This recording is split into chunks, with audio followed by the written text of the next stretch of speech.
Bienvenidos todos, muchas gracias por acompañarnos el día de hoy.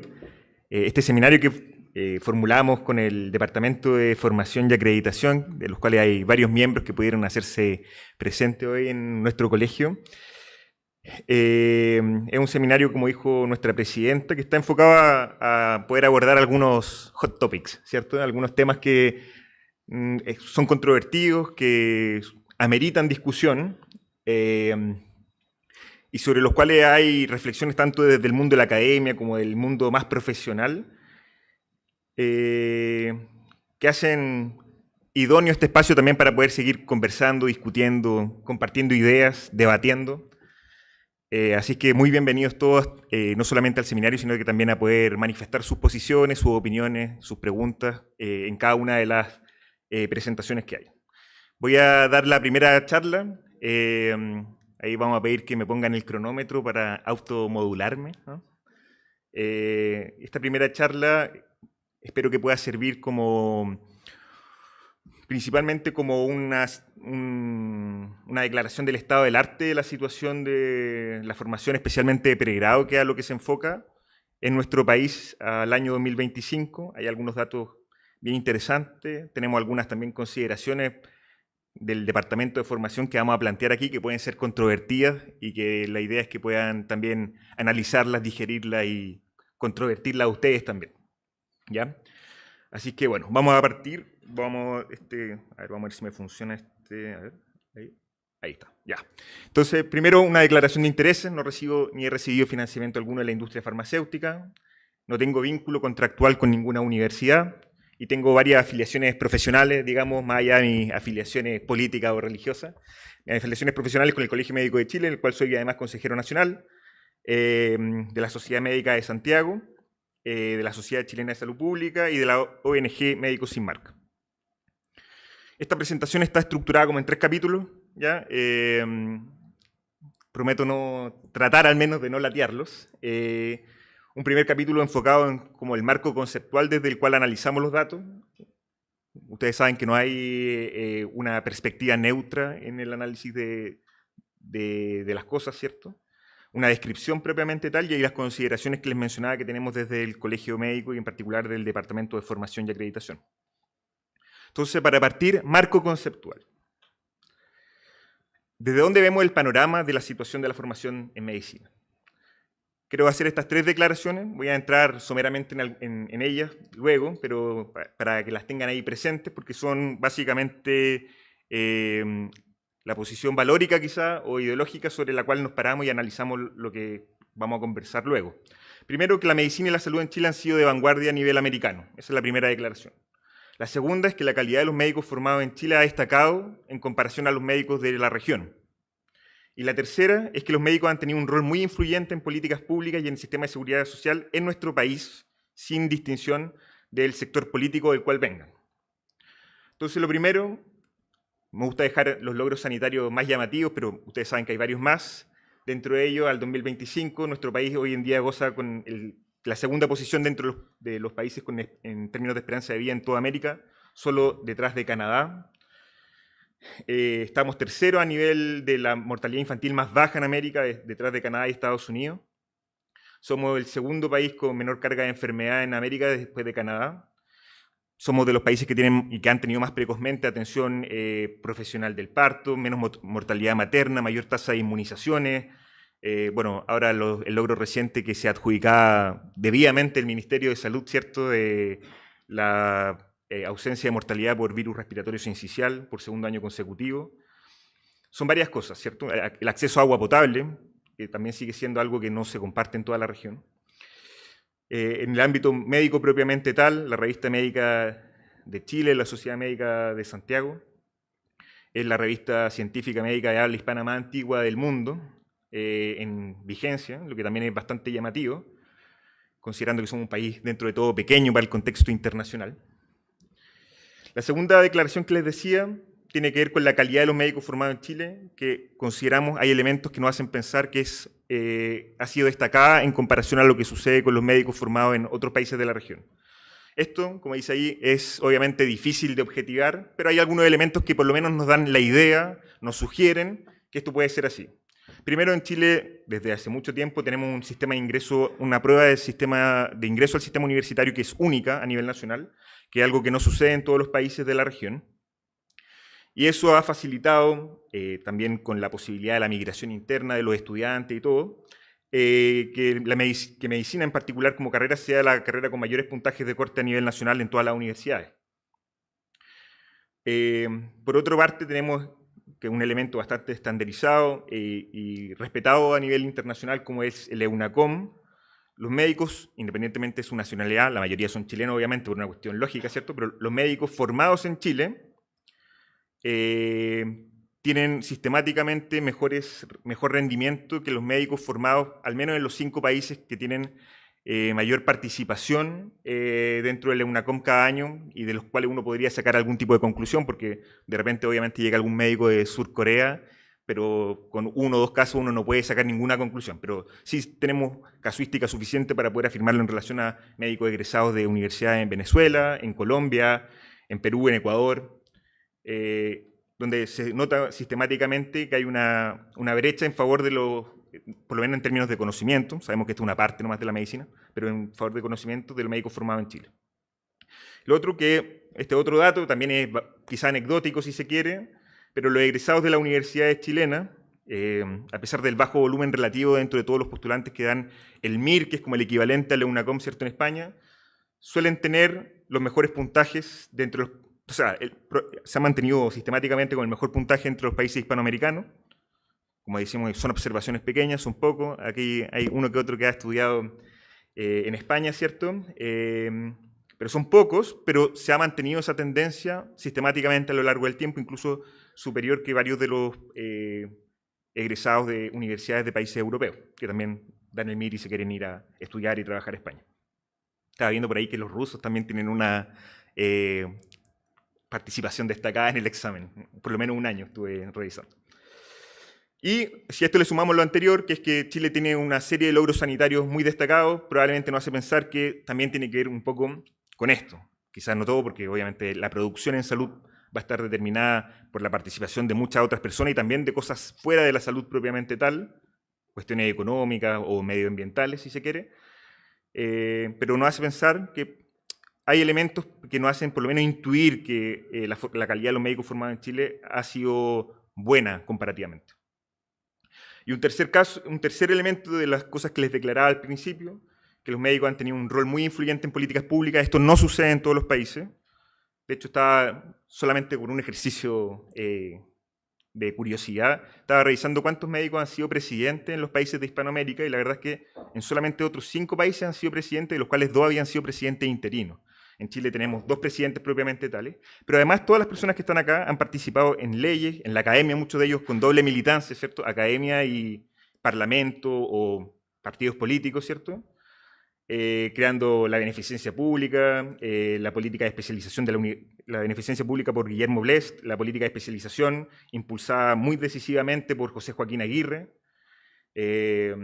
bueno, lo que mencionaba antes, la creación de la Sociedad Médica de Santiago también, con José Joaquín Aguirre como protagonista de la revista médica, la ley 4054, ya estamos no sé en qué número de ley, pero la ley 4054, el seguro obligatorio por enfermedad e invalidez, y promovida por Pedro Lautaro Ferrer, el Código Sanitario, Pedro Lautaro Ferrer, la ley 6026 y la ley 6174 de salud materno-infantil y medicina preventiva, promovidas por Eduardo Cruzcoque, del Partido Conservador, la ley del Sistema Nacional de Salud, promovida por Salvador Allende, del Partido Socialista.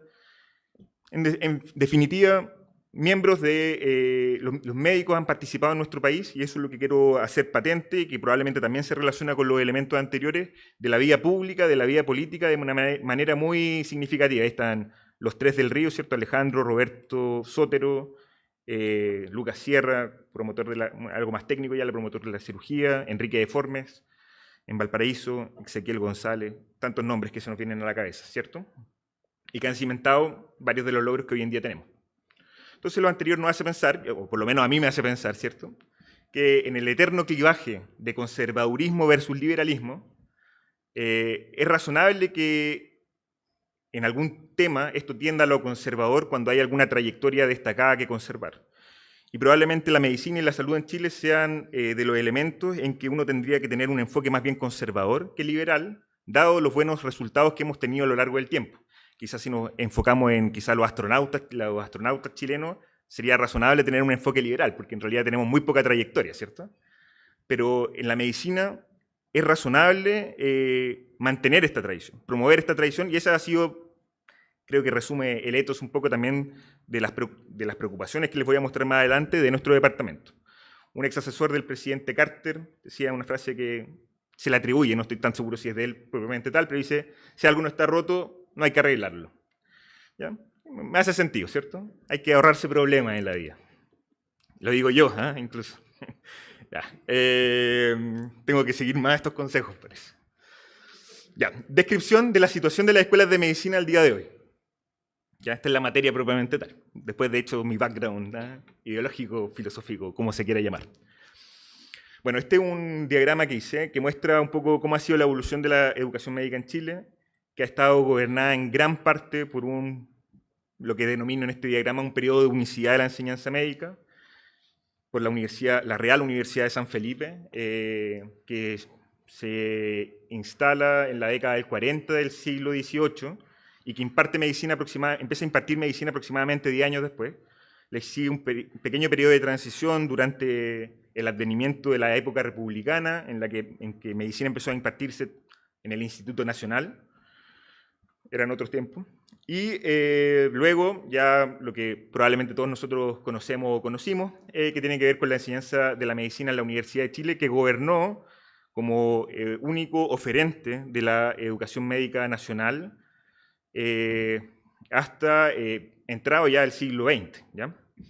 Ahí quise destacar el proceso de tendencia a la especialización que promovió muy decididamente José Joaquín Aguirre como decano, que después de ser decano pasaría a ser diputado del Partido Liberal de ese entonces, como también un poco haciendo reverberancia de la vinculación académica, política que ha existido a nivel de los médicos en nuestro país. Hay un periodo que denomino regional. Vemos que la segunda universidad que se abre en Chile es la Universidad de Concepción, 1924, la tercera la Universidad Católica, 1930, le sigue como cuarta escuela la Universidad Austral, 1959, y también en el proceso de la Universidad de Chile como la universidad estatal de cobertura nacional, surge la sede, o sea, bueno, hay varias sedes más, pero las que imparten medicina son la Universidad de Chile, sede de Temuco, que se convertiría luego en la Universidad de la Frontera, y la Universidad de Chile, sede de Valparaíso, que se transformaría, ¿cierto?, en la Universidad de Valparaíso. Este periodo termina a principios de los 80 con el desmembramiento de la Universidad de Chile como universidad de carácter nacional, la reforma del 81, y durante la década del 80 se establece un modelo sobre el cual se va a erigir lo que ahora denominamos el periodo liberal, que ustedes conocen la cantidad de universidades que hay en Chile, que fuera del ámbito de la medicina es bastante desproporcionado a nivel como de la cantidad de la proporción en relación a la población, y que, claro, después de las reformas de los 80 se mantiene un poco la lógica estructural por los últimos 35 años desde el retorno a la democracia. Entonces, octubre del 2025, estos son los que tenemos, estos son ya los datos propiamente tal. 38 escuelas de medicina, están separadas para efectos prácticos, pero que dependen de 30 facultades. Esto porque hay facultades que tienen más de una unidad, ¿cierto? Una sola de ellas es pública, que es la Universidad del Paraíso, ¿cierto?, que tiene su sede en Casa Central y en San Felipe, que tienen entradas diferenciadas por el sistema de admisión. La otra son la Universidad Autónoma y la Universidad de San Sebastián, con 4 y 3 escuelas, respectivamente. ¿Ya? Y la Universidad Andrés Bello también, 3. Le sigue, además, que tenemos que 12 de estas 38 escuelas son públicas. Como mencionaba ahí, la Universidad del Paraíso tiene 2 de ellas. 24 de estas 38 escuelas imparten al menos una especialidad. Este es un dato que no voy a abordar en esta presentación, pero quizás si es que salen las conversaciones después lo podemos tratar, que es cómo también hay una heterogeneidad tremenda en términos de la oferta, porque claro, aquí consideramos algunas que imparten a veces una especialidad, versus otras que tienen 70, que es la que más tiene, o 70 y algo. A este año tenemos 21.232 estudiantes matriculados de primer al último año. tenemos hasta el momento solamente 2 regiones sin escuelas de medicina, que son Tarapacá y Aysén, y 6 regiones sin formación de especialistas, que son Arica, Tarapacá, Atacama, Aysén y Magallanes, que coinciden obviamente, como ustedes pueden ver, con las zonas más alejadas de nuestro país en relación al centro político y poblacional. Ya, y estos datos son, aquí pueden ver la tendencia de los últimos 5 años, con una proyección en base a los anuncios publicitarios de cómo está la proporción de escuelas y de facultades que imparten medicina. El primer cuadradito, que ven 38 y 30, es lo que tenemos ahora, ¿cierto? 38 escuelas dependientes de 30 facultades. Y lo que se proyecta para el 2028, solamente en base a lo que ha salido en la prensa, pues esto puede modificarse obviamente, es que van a haber 42 escuelas dependientes de 34 universidades. Ay, lo siento. Se me borró una diapositiva. Ya. Tenía una diapositiva que me interesaba mucho mostrarla. Voy a ver si lo puedo hacer en la parte de las preguntas, pero tiene que ver con la proporción de los estudiantes de medicina. Ya les mostraba antes que hoy en día tenemos 21.232 estudiantes matriculados. Pero, si nosotros miramos los datos del 2007 de la Superintendencia de Educación Superior, eran solo 8.000. O sea, en 15 años aproximadamente, ¿cierto? Un poco más, se ha casi triplicado la cantidad de estudiantes matriculados en las escuelas de medicina en Chile. Voy a hacerme cargo de mi promesa y después pongo ese diagrama, para que vean, porque además es particularmente acentuado en comparación a la curva que muestra el crecimiento de la cantidad de estudiantes matriculados, que es muy llamativo en realidad.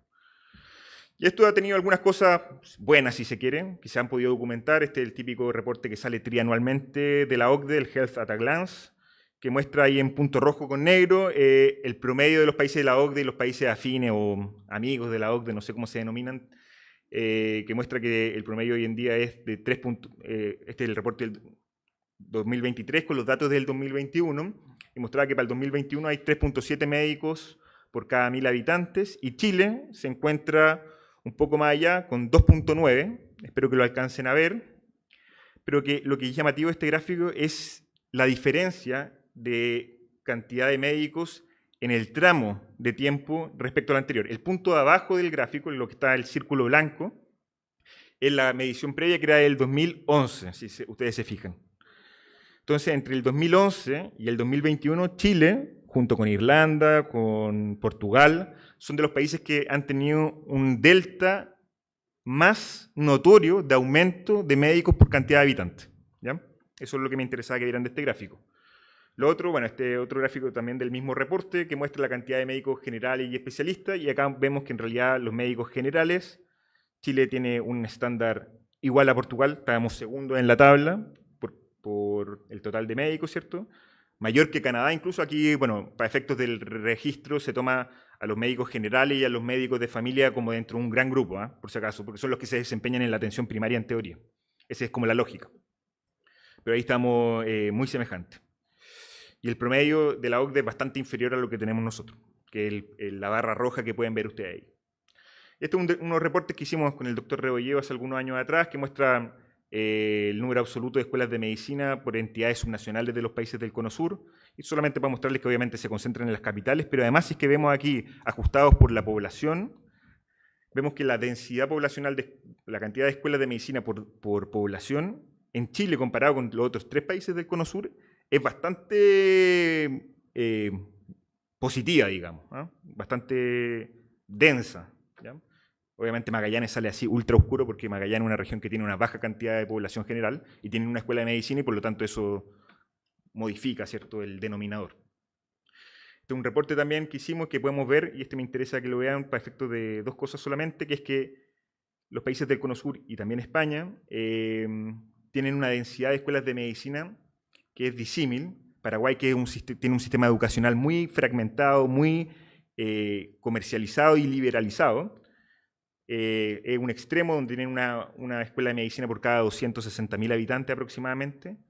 En Chile nos parecemos más a eso que a lo que se parecen 3 países que tienen una trayectoria educacional bastante más sólida, como es Argentina, Uruguay y España, que tienen una proporción de aproximadamente una escuela de medicina por cada 1 millón de habitantes, ¿ya? Otro dato para tener en consideración. Ya.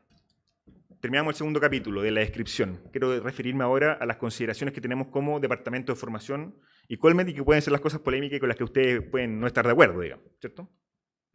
Lo primero es que este periodo liberal que mencionaba al principio ha suscitado preocupación de larga data. No somos ni de cerca los primeros, ¿cierto? Aquí vemos reportes del doctor Román del año 2009, de la Academia Chilena de Medicina del año 2009, del doctor Alejandro Goich, el 2002, refiriéndose a este punto, entre varios otros reportes más. Además nos encontramos frecuentemente, a pesar de toda esta tendencia que vimos de una alza muy significativa de la cantidad de matriculados de medicina en Chile y de la proporción de médicos por población, que se ha ido modificando muy notoriamente, aún así nos encontramos con noticias sensacionalistas. Entonces vemos que hace un par de años sale este reporte de la Universidad de Washington que decía que faltaban casi 12.000 médicos, que son aprovechados por actores políticos. El senador Kuzanovich, gran amigo de nuestro colegio, que decía que criticaba la gestión de la lista de espera y que el verdadero problema era la falta de más de 11.000 médicos en Chile. Tiene una declaración un poco después diciendo que él no va a estar tranquilo hasta que los médicos en Chile estén trabajando como Uber, igual que el resto de las profesiones, porque no tienen por qué tener un trato diferencial. Borró sí ese video, así que no lo pude encontrar, pero como sé que no estoy mintiendo, queda aquí en registro. Si el senador Kuzanovich tiene alguna queja, nos la puede hacer llegar sin problema y la atenderemos felices. Entonces, considerando estos datos, en menos de 6 años, razonablemente, a la tasa de proporción de formación de médicos que tenemos, tendremos un superávit. Además, estos datos no consideran los médicos migrantes, que es una proporción muy notoria.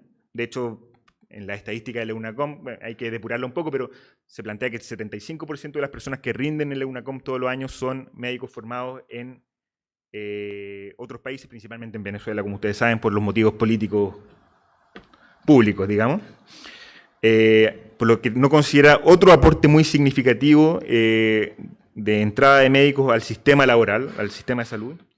Además que sabemos que no hay cargos públicos suficientes, especialmente ahora que se han puesto un poco más restrictivos en términos del presupuesto. Creo que hoy día hay una actividad de presupuesto en el Colmet Santiago, así que ahí podríamos preguntarles quizá más datos a la asesora del ex ministro Marcel, que no me acuerdo cómo se llama. Y si aunque hubieran los cargos públicos se justifica, ahí uno tendría que ver como hasta qué proporción también uno quiere llegar. Es razonable preguntarse. ¿Cuáles son las consecuencias de esto? Nosotros vemos dos consecuencias negativas como Departamento de Formación: precarización laboral y precarización en la calidad o prestigio de la profesión médica. De lo primero, aquí quise compartirles fotos, las primeras que me aparecían en Google, las pueden corroborar ustedes, de la situación de los odontólogos en Chile. ¿Ya? O sea, aquí supongo que todos conocen algún odontólogo, estudiante de odontología, profesor de odontología, qué sé yo, algún amigo o colega, que es muy llamativo la situación de precarización laboral. Hay muchos reportes, muchas páginas de denuncia, situaciones con los megaprestadores, falta de contratos, solamente pago honorario, descuentos brutales sobre el 75% de lo que se produce, etcétera, etcétera, etcétera. Que claro, los odontólogos quizá, no sé si lo habrán visto a tiempo, el auge que precedió al aumento de facultades de medicina en Chile. La cantidad de facultades de odontología nos precedió por varios años, y quizás si se hubiesen dado cuenta podrían haber tomado alguna medida al respecto para que hoy en día los odontólogos no estén en la situación de precariedad laboral en la que están. El caso de las enfermeras también es bien llamativo. No sé si han visto la tendencia además ahora a la formación de enfermeras esteticistas, que eso responde finalmente a la falta de espacio laboral para poder ejercer en las funciones habituales de estas profesiones, digamos. Con los kinesiólogos también, con los nutricionistas. Son cuatro carreras en las que hay una precarización laboral muy significativa. Entonces ustedes dirán, oye, pero esta cuestión de la precarización laboral, comparado con todo lo otro que hablabas tú, Paulo, de relación a la situación como de los médicos en relación al país propiamente tal, ¿no es algo muy gremial? Claro, es algo gremial, pero si no nos preocupamos nosotros como colegio de esto, no sé quién se va a preocupar. Ya. Y lo segundo, y aquí, bueno, lo pusimos en negrita, no se nota tanto quizá, pero que es la precarización de la calidad y el prestigio profesional. Que esta es nuestra verdadera y principal preocupación, puse la primera porque nos parecía un poco menos importante dentro de los valores del Departamento de Formación del Colegio Médico, pero esta es la central, porque vemos que aquí, con la proliferación indiscriminada de facultades de medicina, hay la posibilidad de dilapidar un patrimonio inmaterial de décadas, al cual me referí en extenso en las primeras diapositivas de esta presentación, con el riesgo de formar médicos ignorantes e incompetentes. Dilapidar el patrimonio inmaterial que era la buena medicina en Chile, ¿cierto? Los médicos bien formados en Chile en comparación a la región. Tenemos una formación sin adecuados campos clínicos, a veces sobrepoblación de los mismos, que ese es otro tema en el que podemos entrar, pero también como denigra a los usuarios de esos hospitales muchas veces, que lo examinen 7 grupos de internos de distintas universidades un mismo día. A mí me parece bastante denigrante, la verdad. Tenemos unas escuelas de medicina sin cantidad adecuada de profesores para la enseñanza tutorial, que la Academia Chilena de Medicina ha mencionado que es lo central en la formación del médico, la enseñanza tutorial, la relación cercana entre un grupo pequeño de estudiantes y un tutor. Esto mediado principalmente porque gran parte de las nuevas escuelas se han, no todas obviamente, pero han puesto por delante una cantidad de profesores part-time que tampoco tienen una vinculación ni institucional ni con los estudiantes. Y aquí puse otro tema, universidades que ven la apertura de medicina muchas veces como una herramienta de mercado, sin un proyecto académico ad hoc. Y esto es algo que está documentado incluso por uno de nuestros futuros expositores en este seminario, que es el señor Bernasconi, ¿cierto? Siempre lo he hecho al agua, presidente de la CNA, que en uno de sus roles de investigador, el 2014, tiene ahí un artículo en que le pregunta a varios de los decanos de salud y de rectores de universidades sin medicina por qué querrían abrir medicina, y la respuesta es bien tan ahí citada entre comillas, dice así como, no, porque esto es ponerse los pantalones largos como universidad, porque esto no sube el pelo, etc. Una cuestión que es como bien llamativa en realidad, porque no hay por lo menos viendo esas declaraciones se queda como con la sensación de que no hay un proyecto realmente como genuinamente académico, sino que es más bien una cuestión, como dice ahí, una herramienta para posicionar a la marca de esa universidad puntual en el mercado educacional. ¿Soluciones posibles? Bueno, espero que este seminario sirva para que se aborden estas cosas. A grosso modo, no voy a entrar en el detalle ninguna, pero uno pensaría que las soluciones pueden ir por dos lados. La primera a nivel institucional, que tiene que ver con elevar las exigencias tanto para abrir como para mantener una escuela de medicina. Y a nivel individual, elevar las exigencias para que las personas que se forman en cualquier escuela puedan ejercer. Ahí ustedes podrán pensar soluciones, también estamos muy abiertos a recibirlas si es que quieren. Con eso termino. Miren, tenía 45 minutos, de los cuales 30 eran de preguntas, y usé menos, así que ahora vamos a tener, en vez de 15, vamos a tener 18 minutos y fracción para poder conversar. La idea es que ustedes puedan plantear sus opiniones, sus comentarios, sus quejas, sus sugerencias. Pueden decir, estoy totalmente en desacuerdo con lo planteado. Es legítimo aquí, no nos enojamos. Y espero que este seminario, no solamente esta presentación, pero en particular todo el seminario sea provechoso para ustedes, porque creo que hay mucho que discutir en este tema y que hemos, en general, desde el mundo académico, del mundo profesional, gremial, científico, etcétera, creo que hemos estado un poco aletargados en esta discusión que, como vimos, es de larga data. Ahí. No sé qué pasó ahí. Bueno, muchas gracias.